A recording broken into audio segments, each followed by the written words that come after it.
It is without a doubt the year of the kaiju, and I had to wait a little bit, but I'm finally here to give you my review of the new series, Monarch Legacy of Monsters. Let's get into that right now.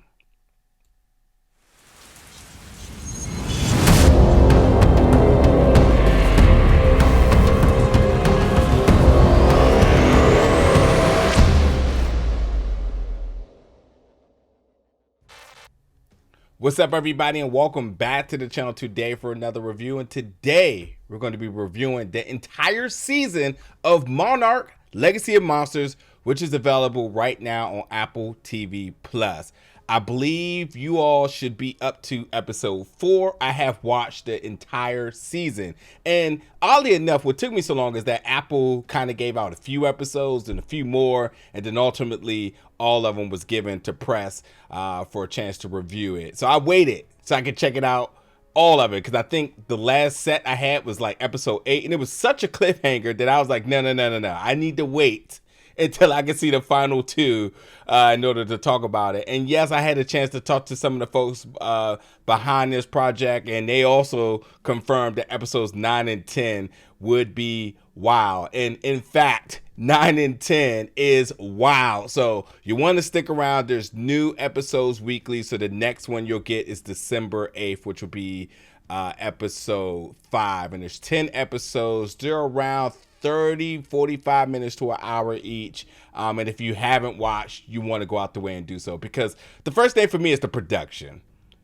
To get this level of production on your television screen is just mind-blowing. Like, granted, I need to see this on IMAX if there's a way, but like, this is what it is with Apple TV Plus. It just looks phenomenal. So like, if you are a big kaiju fan, it's a no-brainer that you're checking this out. And if you're not, I'm telling you, you're going to think you walked into a movie, but you had not. You just watching the show because it just looks really that good.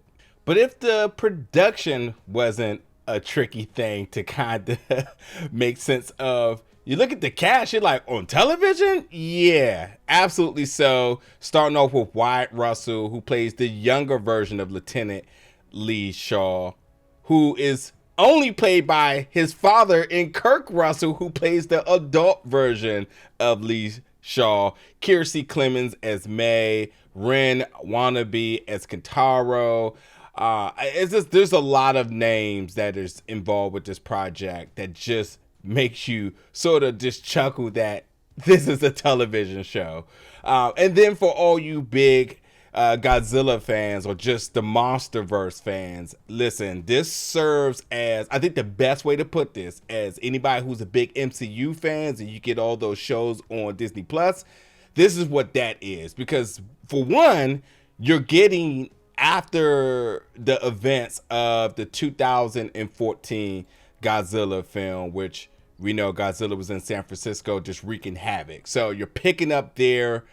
So in one part of the series, you're in 2015, and then you also are going into sort of just the beginning stages of Monarch, which brings you back to the 50s. But you're dancing around in the timeline a lot. Like, you're in the 50s, you're in the 60s, you're in the 80s, you're in the, as I mentioned, 2015 and beyond, I should say. So it's filling in gaps in terms of storytelling, or even just logic in terms of how we kind of progress in the Monsterverse films, which really is interesting, because what they've done with this here makes me want even more in the future. We need a season 2, because yes, we got new films out and on the way, and thus I think there's still more storytelling that they can work with between that. So I love the idea of this being sort of, like I said, the Disney Plus companion series to the MCU, except Apple TV Plus is doing it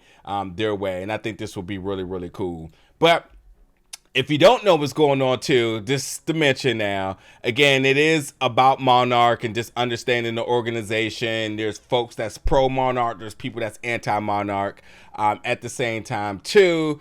In the sense of Monarch's motivation, they are looking to sort of uncover the secrets of the coexistence between the world of the monsters and humanity here. So like understanding, you get a vast understanding of that world, but also understanding like the gateway, the paths, the portals in terms of how things are kind of going in between the two. And with that too, you also have a story of family, which I know if you go back to the 2014 version, you're like, oh my God, too much humans. First of all, before I even talk about it, they do an excellent job of balancing a story with family and heart and humanity, as well as the big boss battles with the monsters and so on. And yes, you got the king himself appearing, but you also have some other ones that you may know of, and you also got some brand new ones as well. So you're getting satisfied in all the way, and by all means the designs of it looks just fantastic. And listen, now minus one is out right now, which is probably one of the best Godzilla films.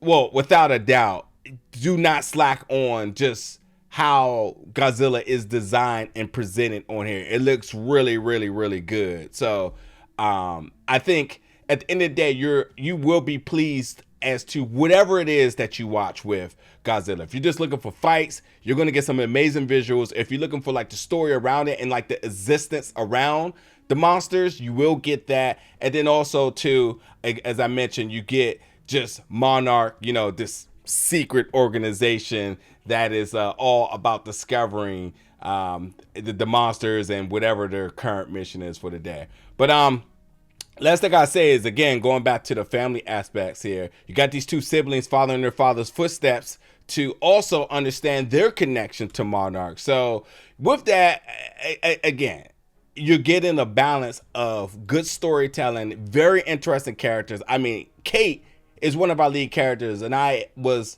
completely invested into this character the entire time.